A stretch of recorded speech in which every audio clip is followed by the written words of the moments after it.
Hey everybody, this is Fragger here from Achievement Hunter here to do another episode of Retroactive, where I'm here to talk about a series I've been wanting to for a while, Blood Omen: Legacy of Kain. Finally. Blood Omen is pretty much half of the Legacy of Kain series. It's got 2.5 games, and the other side is Soul Reaver with 2.5 games. My half? Well, Defiance is the ending to both series.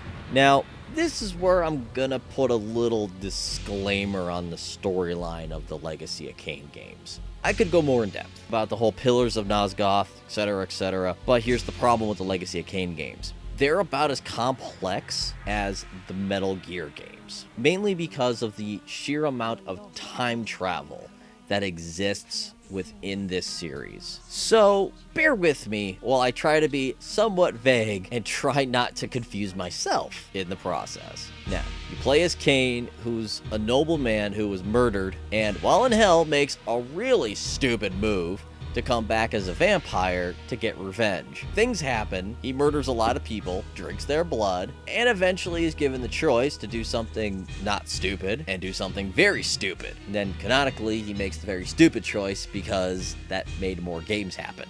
Shrug. I'm actually shrugging, if you guys are wondering.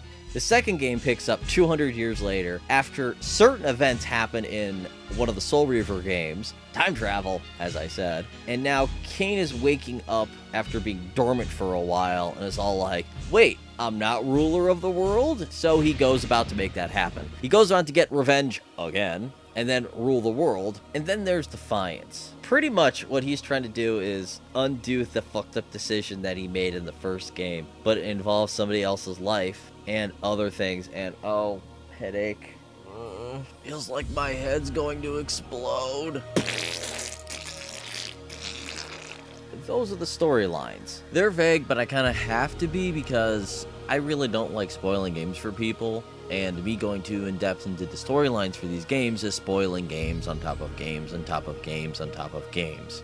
Not joking. All the games are fairly intertwined with their storylines, which is both good and bad at the same time. It's good for people who are playing them, bad for people like me who are trying to tell you about them.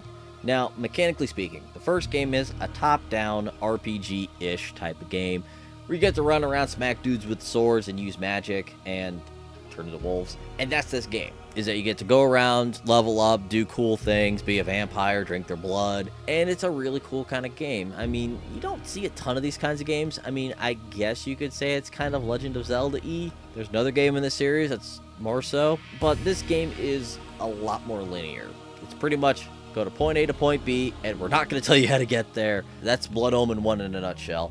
Whereas the second game is a third-person action-adventure game where it's got a little bit of exploration, not a ton. And then when it comes to Defiance, it's kind of like a locked camera brawler, but you have most of the same abilities that you did in Blood Omen 2. So it kind of works, it kind of doesn't. It's weird. What would I like to see done with this half of the series? Well, in a nutshell, I would love to see Legacy of Kain come back. I'll get more into that when I talk about Soul Reaver, but Blood Omen 1, I'd like to see this game made available for people to fucking play. Because it's either hunting down a copy of it for the PC, where it's cranky and doesn't like to work, or you have to download it on the PSN, which is neat that it exists on there, but that's kind of it for your options. Every other game in this series you can buy on your digital services of Steam or Good Old Games, which thank God, because at least those work. But that's really what I'd like to see done with this half of the series. Now, the other half of the series, Raziel's side, I'm going to talk about those next week. And you guys can't see it, but I have a gigantic smile on my face just thinking about talking about Soul Reaver. And I really can't wait to do that. See you guys next week.